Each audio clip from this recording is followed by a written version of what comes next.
역사의 올바른 편에 서야 한다. 이렇게 시 주석이 말씀을 하셨습니다. 이 발언을 놓고 여러 해석이 나오고 있는데요. 이 대통령은 공자 말씀 정도로 들었다고 했지만 그 미중, 중일 갈등을 비롯한 여러 현안에서 중국이 한국을 압박하는 거다. 이런 해석도 있습니다. 자, 중국의 진위가 궁금합니다. 특히 중일 갈등 관련해서 시 주석이 한국 쪽에 특별히 언급한 내용이 있습니까? 但同时呢，也离不开当前的国际背景。我想呢，中方领导人提出这个话，至少有2层的意思。第一，那么现在国际上单边主义、霸权主义和贸易保护主义都在抬头。面对当前国际形势的变和乱，那么中韩作为有重要影响的地区国家和世界国家，我们应该要坚持多边主义，维护联合国的宪章，反对霸权主义，维护自由贸易体系。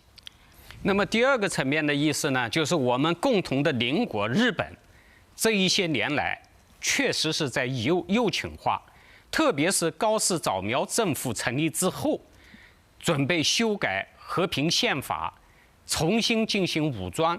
这个挑战战后的国际秩序，这个不能不引起我们的警惕。不仅是维护我们中韩之间的利益，而且我们有责任、有义务维护战后的国际秩序。 물론 지금 중국 사람들의 억양이 특유의 억양이 있긴 하지만 지금 그 중국 대사의 표현을 보면 굉장히 단호하거든요.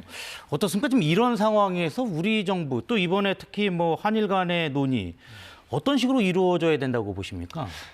지금 중국의 논리라고 하는 것은 일본의 과거의 제국주의 그리고 역사 비판에 해당되는 것이죠. 네. 그러니까 한국과 일본은 이제 제국주의, 식민주의에 중국은 같은 입장이고 그래서 연대하자는 그러한 제안으로 들릴 수도 있어요. 근데 사실 이러한 논리가 과거에도 있었어요.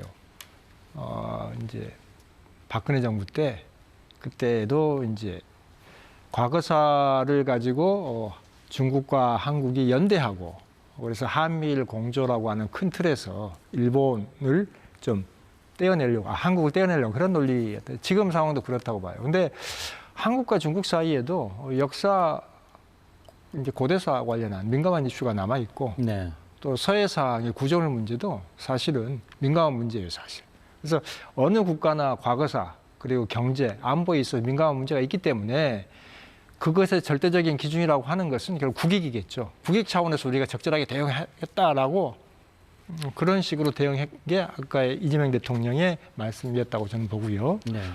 근데 지금 상황에서 보자면 왜 이렇게 중국이 한국에 대해서 적극적으로 나올까 하는 부분을 저희는 물어야 될 것 같아요. 네. 2024년 여름에 한중일 정상회담이 있었습니다만 그 전 4년 반 동안 우리가 한중일 정상회 의장국이었는데 회의 개최가 안 됐습니다. 중국이 소극적이었기 때문에. 근데 그때 정상회의 개최된 건 그 전해에 한미일 정상회의가 있었기 때문에 한미일 간의 안보 협력이 구체화되는 것이 중국으로서는 불리했고 네. 그렇기 때문에 적극적으로 한중일 회의에 중국이 나왔다 이런 해석이 있어요. 그게 100% 맞는지는 따로 논의를 해봐야겠습니다. 어쨌든 중국의 대한반도 정책이라고 하는 것은 우리가 중국에 얼마나 유화적인가, 공세적인가라고 하는 부분보다는 한미일 3국 간의 연대가 얼마나 공고한가라고 하는 그 기준에 의해서 그 변수에서 결정되는 부분도 있다는 말씀을 드리고 싶은 거고요. 지금 한국의 전략적 가치라고들 표현을 하는데 한국의 속된 말로 몸값이라고 할까요? 몸값. 일본도 우리를 필요로 하고 네. 중국도 우리를 필요로 하고 또 미국도 마스가라든가 원전, 조선업에서 우리를 필요로 하는 이 상황이라고 하는 것이 우리에게는 유리한데 이 상황을 유리하게 계속 이끌어가기 위해서는 우리의 역할이 중요한 거거든요. 네. 그 부분을 이번에 일본 회담에서 얼마나 확보할 수 있는가 하는 게 아까 제가 말씀드린 그 두 가지 그 사업하고 연동이 돼 있다고 저는 생각을 합니다. 네, 그렇군요. 김 기자, 조금 전 일본 다카이치 총리의 이제 영접하는 모습이 나왔고 한일 소인수 회담이 시작됐다고 지금 내용이 나오고 있는데 이건 뭔가요? 이제 방금 영접하는 모습 보셨잖아요. 네. 이제 나라의 호텔에 어제 다카이치 총리가 와 있었습니다. 그래가지고 이제 기다리고 있다가 오늘 오전에 도착한 이재명 대통령이 이제 호텔에 도착했을 때 마중 나온 모습인데 보시면 다카이치 총리가 거의 박장대소를 하는 모습을 볼 수가 있어요.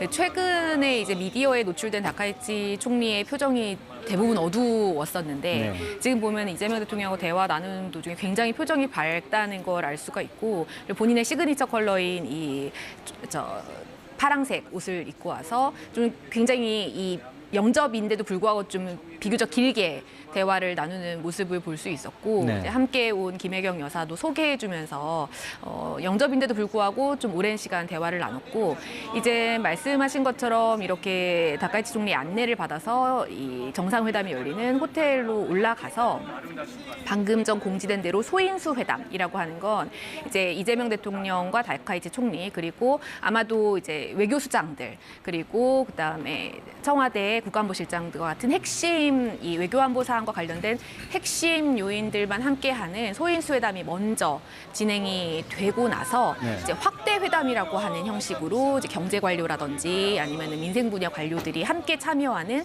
확대 회담으로 좀 형식을 바꿔서 진행되는 거라고 볼 수 있고요. 네. 저 소인수 회담 같은 경우는 지금 청와대에서 생중계는 하지 않고 이제 진행되는 모습을 촬영을 한 다음에 약간 시차를 둬서 저희에게 지금 저 영접 영상처럼 네. 공개를 할 걸로 보이고요. 확대 회담 같은 경우는 좀 지켜봐야 될 것 같긴 하지만 아마 이 생중계로 저희가 좀 지켜볼 수도 있을 것 같아서 진행 상황을 봐야 될 것 같습니다. 네, 지금 보통 뭐 정상회담하면 보통 수도에서 만나는 거가 우리가 익숙해져 있는데 이번에는 나라예요. 이번 정상회담 나라에서 열리는 특별한 이유가 있는지 궁금합니다. 굉장히 낯선 곳이죠. 그렇죠. 사실 나라에 많이 이제 관광객들이 가는 것도 아니고 이곳을 선택한 이유는 일단 하나입니다. 이곳이 바로 다카이치 총리의 고향이에요. 네. 그래서 지난번에 에이펙 정상회의를 계기로 경주에서 이재명 대통령과 다카이치 총리가 첫 상견례를 했거든요. 10월 30일에.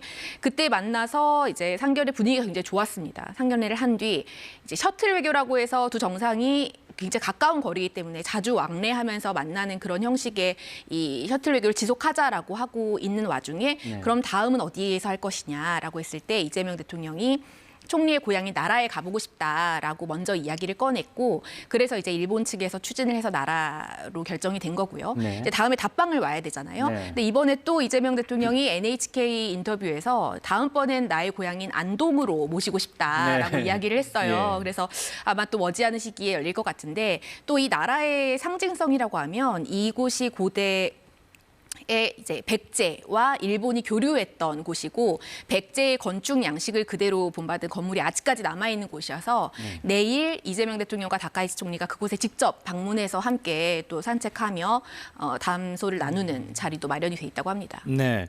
아마 이번 한일 정상회담을 좀 이해하는데 우리나라 입장에서야 이재명 대통령은 이제 우리 국민들이 알 것이고 다카이치 총리가 어떤 분인지 우리 시청자들이 좀 이해를 하면 이번 정상회담도 어떤 흐름으로 좀 이어갈 수 있겠구나 좀 가늠할 수 있을 것 같은데 다카이치 총리 소개 좀 해주시겠습니까?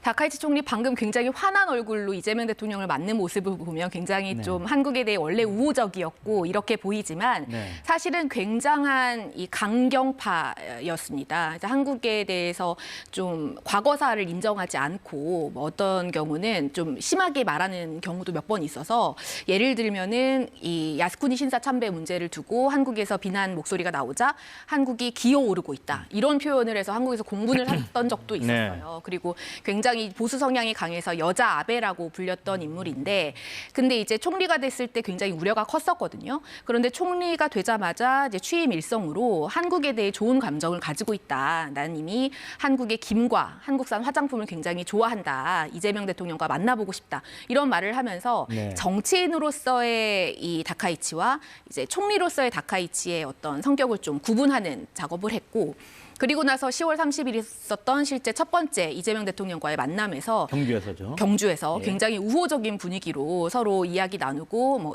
다카이치 총리에게 이재명 대통령이 김과 화장품을 선물하고 나라에서의 만남을 약속하고 그러면서 이재명 대통령이 기자회견에서 이제 걱정이 하나도 없어졌다 이런 표현을 할 정도로 분위기가 굉장히 좋게 진행이 되고 있고 아마 이번에 나라에서의 이 정상회담이 그런 부분에서 좀 더 확고한 한일 간의 어떤 우호 분위기를 좀 확고하게 이렇게 고정하는 그런 역할을 하지 않을까 싶습니다. 네, 그렇군요.